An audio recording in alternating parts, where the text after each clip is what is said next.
Takže nazdar lidi, já jsem Johnny a vítám vás u takového videa, spíše měnícího takového.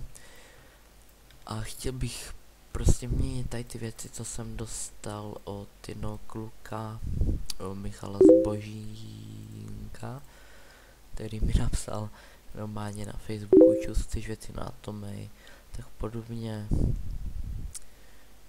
Dal mi to všechno zadarmo. Takže bych chtěl vyměnit tady to za věci na jakémkoliv jiném metinu.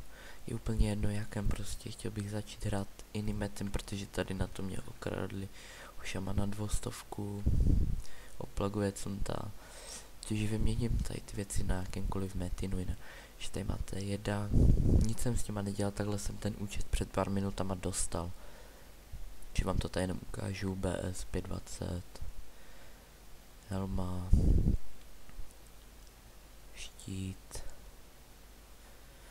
náramek, náhrdelník, náušnice, boty, pak tady máte ty expáky, pečeť mladé osoba, partia, rosy, tady dia, pár zbrotů, pečeť čuníka, pečeť černého lva, pak tady je pečeť bílého lva, jedak další štít, tady žlutý brnko, další ty, náušnice, štít, tak podobně, tady to můžete podívat.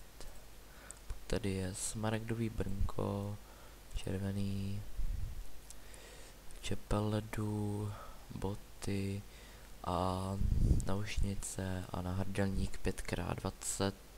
Ne, tady to není 5x20, čem tady to 5x20. No, to jste mohli vidět. A tady to je 122 účet, to taky klidně dám.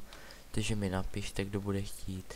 A jinak děkuju tomu Michalovi Zbožínkovi, fakt mu děkuju, je to fakt člověk se srdcem. A pište mi do zpráv.